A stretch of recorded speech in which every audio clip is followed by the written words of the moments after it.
What's happening, sports fans? Welcome back to another episode of Mom and Papa Joe. Today on the menu is brisket, first brisket of 2023. I've never yet tried that 10 plus hour hold rest of a brisket, and I'm going to do so. I'm going to rest this brisket sous vide style for at least 12 hours. Let's get right into it. So here's this nice choice brisket, man. Nothing special. But for this experiment, I didn't want to spend a whole lot of money. I'm going to take this to the sink, get it cleaned up real quick. So we're back, and you can see it's got some silver skin, some fat has to be removed, a little bit of a gouge right there, a huge fat vein on this side that's going to have to be removed. Take a look to my top left for the link for a more detailed trim. Other than that, I'm going to skim through this real quickly.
Alright, so here we are with that quick trim, man. I got all my edges rounded, exposed a little bit of that point.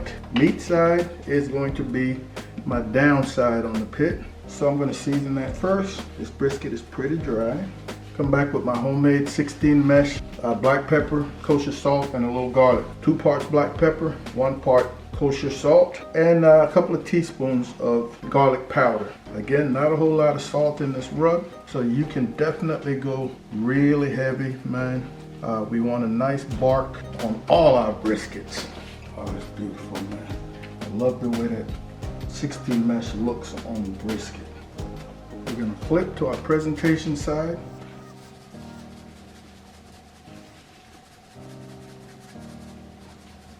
All right, I think we are ready to go, man.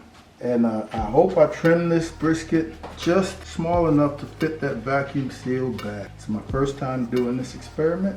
Let's head outside to the pit. Our WSM is 225. That's where I'm gonna try to keep her for the next hour to hour and a half. I have found that when I start cooking at a lower temperature, my briskets don't curl as much. You know how this flap wants to turn? It doesn't when you gradually warm the brisket up. So 225 for maybe an hour and a half to 2 hours. All right, we are at 3 hours. Let's see what we're working with here. All right, man, our color is looking great. So right around the 2 hour mark, I opened up some vents and got this thing cranked up to 275 from 225. We're still not ready to start spritzing. Still got a couple of areas where the bark hasn't quite set. Got a little puddle in here. Our curling is kept to a minimum. I'm going to get some aluminum foil and I'm just going to raise this side up to try to minimize this puddling. So I'm back with a little piece of aluminum foil. Just going to tilt and try to get that run off. All right, we'll come back here in another hour or so. All right, 5 hour mark, folks. I think we should be ready to start with a little spritzing, man. Now we still can't get rid of that little puddle, but man, everything else is looking good. Really starting to dry out here. Still a little moisture there. Just a little beef stock. I'm hitting the dry areas. I'm not gonna touch those moist areas. Again, no rush here. So we're just gonna let her keep rocking. Our pit is sitting right there, man, about 265, 6 hour mark. Now we're talking, man. Still a little wet there, but oh yeah, that fat is so soft. Bark is nice and set. Oh, that bark is beautiful. Folks, I think at this point, I'm gonna put this in a little bit of a foil boat, man. I don't think we're far off. I'm not even going to attempt. We're probably pushing 175 to 180 right now, just based on how that bark looks. Let me get set up for a foil boat. Oh yeah.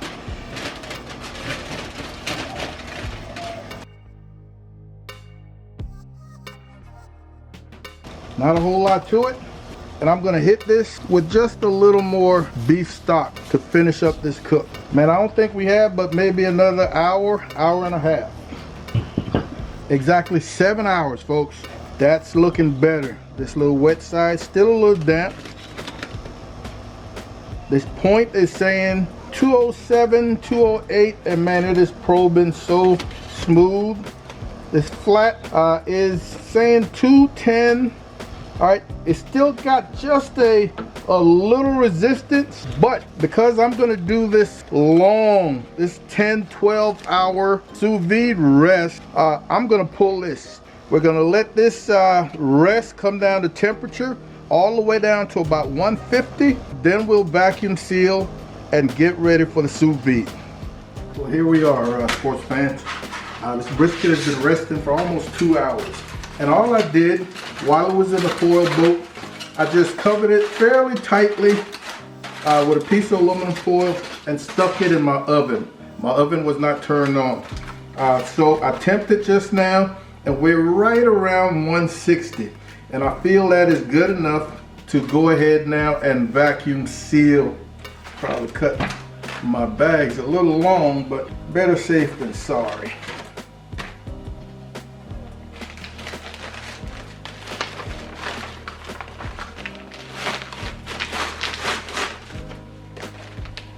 I'm gonna double bag just to be safe. All right, and here we are, folks. We're double bagged. I've got the ANOVA on 150 degrees.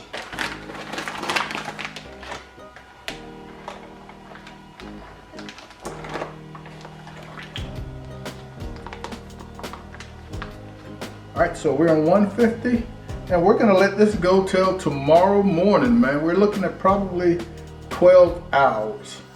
See you then.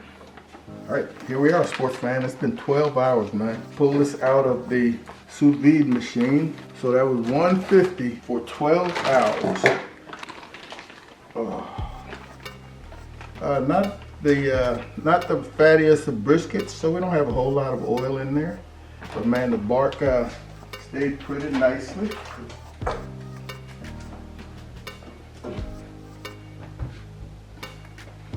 Let's see what we're looking like here.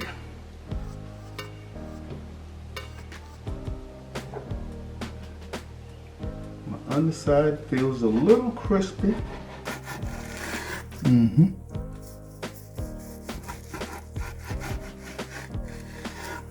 Let's see slice number 4. All right. We got some crumbling on slice number 4.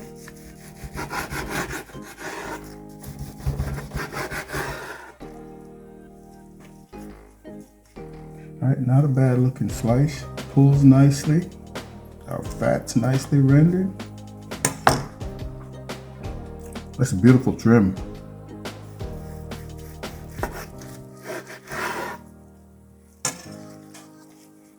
Oh, that is beautiful. Makes some nice burn ends.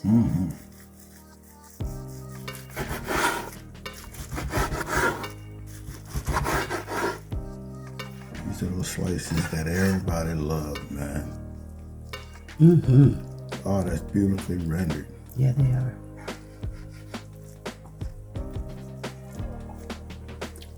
Well, folks, I will call this a success, man.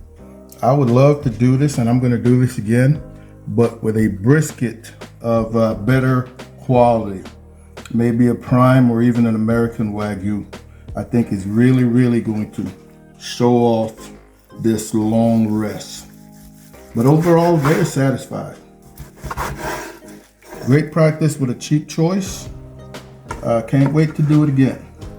I want to thank you guys and gals for hanging out with Mom and Papa Joe once again, man. We absolutely appreciate it. I'll be on the lookout for another video coming soon. In the meantime, I want you guys to take care of yourselves, look out for each other, and we'll see you when we see you. Holla.